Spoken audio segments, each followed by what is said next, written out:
Hello, my name is Zachary Marra, and I am here with one of the co-owners of West Main Mercantile, located in Falconer, New York. This is my father, Angelo Marra. Hello. Today I will be conducting an interview with him based on his business ventures. So to start out, would you like to just explain what the business is? Absolutely. So we started this concept about 2 years ago. We actually were looking for a location to just rent, to have Danielle produce furniture based on the paint line that she retails, the Fusion paint. And it quickly escalated to us looking into purchasing a property. Long story short, it escalated into this building, which is 125 years old. There are 4 apartments upstairs. We have, between the front and the back, 4,000 square feet. Half is retail, half is workshop in the back to produce some of the goods that we put out here. But the main concept of this store is to support local business. So we have very close to 20 local businesses that we house here that they do not have the means to rent or buy their own place. So we bring them in here with the hopes of them expanding, growing, and one day creating their own shop. We call this a retail gift shop, but there's so much more that goes into it. I hope that's the best description that I can give, and we can go from there. All right, thank you. So, first question I would like to ask is, what were you doing before opening this business? So before this, I was a self-employed, I had a grocery distribution business, 2 different territories. Been doing that for 17 years. Danielle had a interior painting business.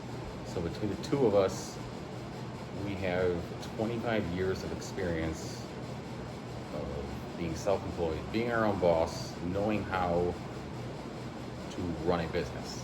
So that escalated into how we're able to run this place with those years under our belt. We quickly learned that in order to manage this and do this the right way, we had to liquidate and sell those businesses to put everything that we have into this. I have a background I have a business degree, business with a concentration in marketing, and that has helped me along the way to learn how to manage a retail storefront, which is what we have here. Thank you so much. So, what are some of the marketing methods that you use to reach your customers? So, Zachary, you clearly know that I was against, for so long, social media because of the nonsense and the stupid things that you see on there. But the second we opened these doors, I learned quickly that I had to join that world for business purposes. So, my personal opinion is, marketing-wise, there are certain avenues out there that, yes, you can pay for. There's been a lot of people that have told me you'll never know what will pay off as far as if you pay for an ad in a paper or on the radio. But the bottom line is, social media is free and it reaches so many more people. So I truly believe that our biggest marketing asset is the Facebook world, the Instagram world, all of social media, because it reaches so many people, and more importantly, for free. It's true. Is there any other marketing methods you've used, or has it mainly just been? No, through social media? we've used a local private newspaper company. It's called the CHQ Gazette, and it's a weekly print, and we actually carry it here. But we have an ad in there, and they featured us. They have featured Falconer as a village. So I think that's very important because there still is a demographic out there of the older age that they rely on that. So that's what we've used. Not to say that in the future we won't put ads in the paper or the radio, but it takes time. We have to grow and have the revenue to justify paying that money to get that advertising, if that makes sense. Yeah. How do you balance out your expenses to your products, to your profits when it comes to your products? So our store is a mix of what we call wholesale and consignment. So wholesale, the products like the paint, with half of the local products we actually purchase. We pay for it up front, and at that point we have the ability to price it retail-wise what we want. The other percentage of it is consignment, meaning we have local artisans that put their product in here, but we do not have to part with our capital. So we don't pay for it up front. So when it sells, we take a percentage and we put their costs aside, and that's when they get paid. So it kind of helps both parties out to where, again, we do not have to use all of our working capital to fully put product in the store. So it's an advantage for everybody. And then as far as other costs, yes, there's advertising, but there's so many things that people have no idea of what goes into running a retail storefront. There's things like, of course, that go with the meals that we have here. You have to buy plastic forks, spoons, knives. You have to buy plastic bags to check them out with. Signage out front. There's so many expenses that go into this that you have to factor in. So not every Joe Blow from the street can just open a store. You have to have capital to put the money into starting a storefront. Those curtains, for example, the paint on the walls. There's so many things that go into it. So, but you have to balance it and justify. Okay, is this worth it? Is this worth it? How long did it take you to start this business, and what were the main challenges you had to face in the process? All right, so we are a little over 2 years into this. We bought the building in September of 2022, and here we are in October of 2024. So a little over 2 years. We had no idea how this was going to turn out. The challenges that we went through were, we had no idea. We gutted this place. Okay, this is a 125-year-old building. We took walls down, we took the floor off, we took the ceiling off, we took the walls off, and we brought it back to life. So the challenge was still juggling the current businesses that we had and dealing with you kids in the last 2 years, which is part of being a parent, but there were so many obstacles that we had to go through to get to this point, whether it was life, business, whatever. But at the end of the day, here we are. We're very proud of this. This is the way it turned out. So, one big question is, do you plan on extending out more? And if not, how do you plan on keeping your current customer base for a long period of time? okay, so we had the luxury of the go-to meals that it didn't really fall on our lap. Daniel reached out to the owner about a year and a half ago with the thought of, okay, we're gonna have a small cooler here and have his meals here, and that'll just drive traffic in. Well, fortunately for us, that turned into him closing his local location, moving the coolers down here, and that is about 80% of our business, maybe even more. But more importantly, looking at the numbers week by week, the meals are very consistent, but our retail from the rest of the store has slowly increased every week as people realize what's here. What was the second part of the question? If you do not plan on extending out, how do you plan on keeping your current customer base for a longer period of time? So we have so many ideas. One, shooting from the hip, is looking behind you at this wall. We want to possibly cut that out and buy the land next to us and do some sort of a patio restaurant thing. That's just one idea. We have 4 apartments upstairs that are 90% gutted. That's part of the whole equation. It's going to bring in revenue. You have to remember that we are self-employed. We have no pensions, no retirement. Social Security may not be there when we're ready to retire. So this is what we're relying on. So future endeavors, yeah. I mean, the bar that you see there, that's a glorified checkout counter. We could do so much behind there. We could get a liquor license and, sell booze. We could do coffee. We could do shakes. We could do boba tea. There's so many things that we can do in this building. We could decide at one point we don't want to do this anymore and clear all this out and rent this out, rent that out, build more walls, section it off, rent it off.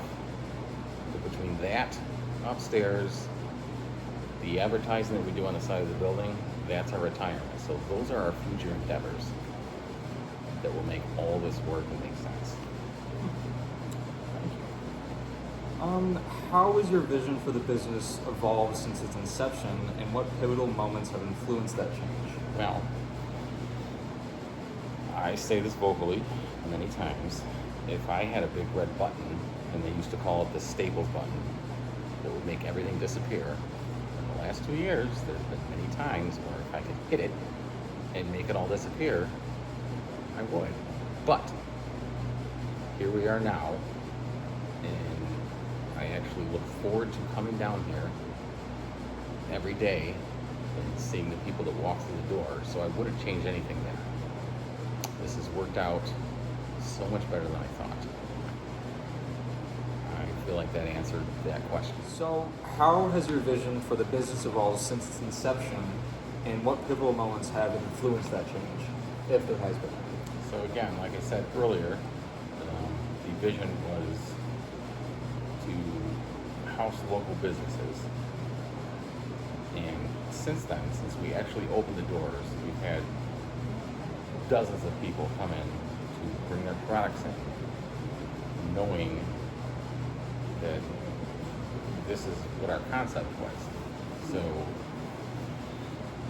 what we're doing is we're offering an outlet for local businesses and artisans to put their products in here, and we're supporting them. So what that does is it keeps the local business economy here within Falconer, and it's working. We had a lot of people that told us, you're crazy. Well, we're not crazy because it's working. And we'll continue to support it with our hope that maybe somebody that's just starting off and they want to put their product in here, they make a name for themselves and they can move on and open their own location. So, very proud of that. Awesome, thank you.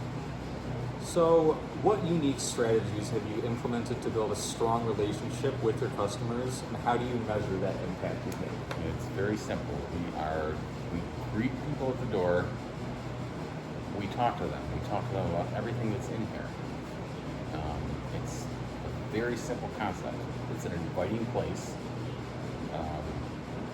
People walk in, they look around, and they're amazed of the transformation of the interior of this building.